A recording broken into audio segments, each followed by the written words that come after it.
my peeps, my most wonderful, amazing peeps.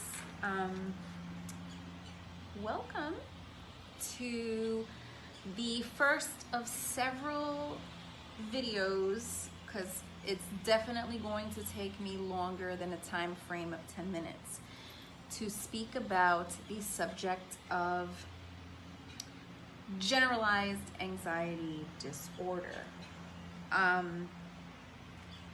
This is, first of all, total disclaimer. I'm not a doctor. I'm not a physician. I do not pretend to think that I can cure anyone of anything, any ailments, disease, anything. I am coming to you from a place of my own experience, 17 years worth, what I've been through, what I have researched, what I have dealt with, what I have felt, the things that triggered me and the things that can still trigger me, and the things that have significantly made a difference in my life and the way I think and feel and live. Mental health is a medical issue. It's a medical issue. It's a medical issue just like diabetes, asthma, cancer. It's a medical issue, okay? Mental health on the very, very lowest end of the spectrum has the potential to take a life. So there's that, okay? I'm not here to say what disease is worse or who's worse off, who's better off. I'm not here to say any of that. That all being said, I want to get into what I know without delving too deep into too many personal facets on social media, because it's social media and we have people who are stupid on social media and tend to misconstrue a lot of information they hear so that it can fit their agenda. So because of that issue, in that respect, I'm going to try to explain my side of my story without giving too many things. One reason is because up until the last, I want to say maybe like the last 6 or 7 years, this was extremely hard for me to talk about.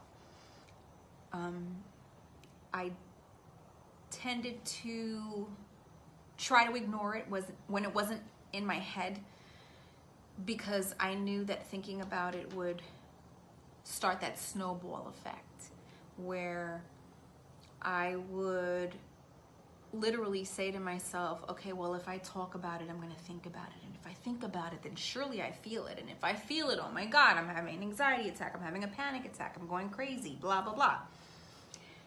So I would definitely try to avoid the topic at all costs at one point in time in my life. Okay. Very brief synopsis, because I'm already 4 minutes and 43 seconds into a 10-minute long video. My first husband passed away when I was 27. I had 2 babies.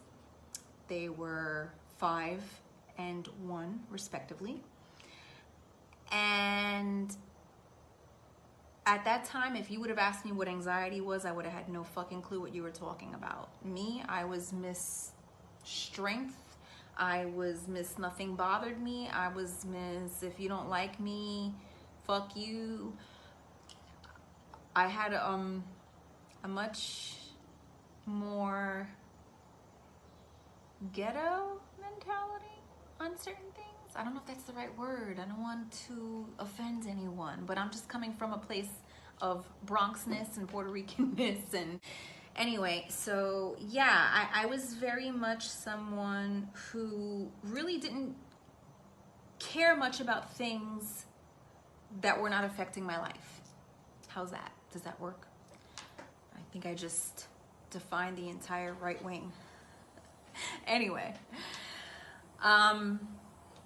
so yeah, and then once he passed away, probably about a year into it and some bad mind-numbing decisions later, I had what I recall now as my first, I can't even say that because there was something that happened maybe like a couple of years before his death that I can recall that maybe to me now would be classified as my first panic attack. However, I had gone to the doctor maybe like a week before because I felt like my heart was racing, and since my father deals with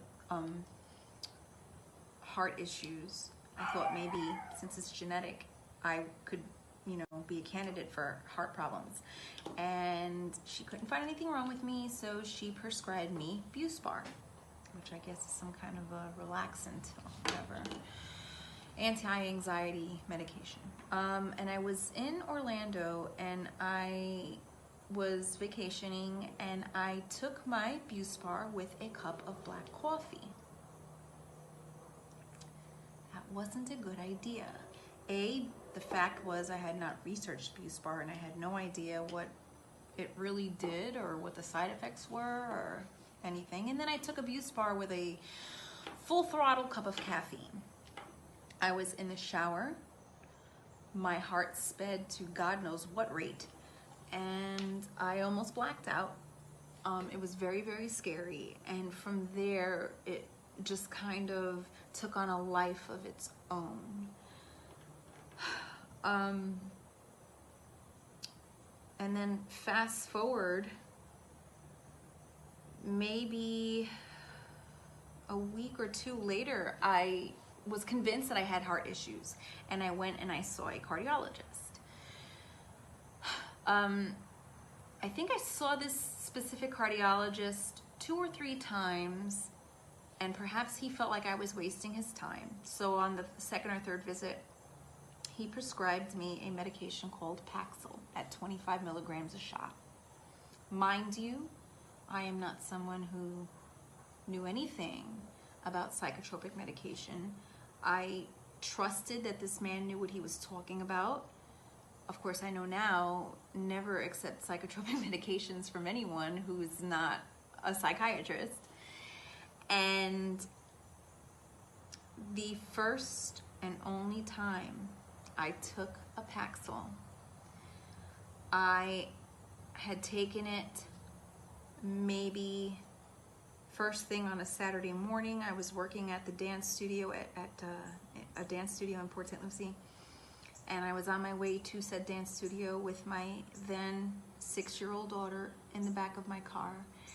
And while I was driving, I hallucinated. I had a hallucination that I was in a straight jacket. By the time I made it to the emergency room, my heart was beating, I want to say at about 220 beats a minute, and it was a cause for concern. So it was suggested to me by someone in the ER staff after they ran an EKG and all that stuff, and I didn't have any heart blockage and all my blood work came out fine. I was advised that I was having panic attacks or anxiety attacks. Again, I knew nothing. I didn't know anything about that world. All I knew is I went from having a rapid heartbeat and thinking I was having heart attacks to 2 weeks later thinking that I was going crazy in my car while I was driving with my daughter.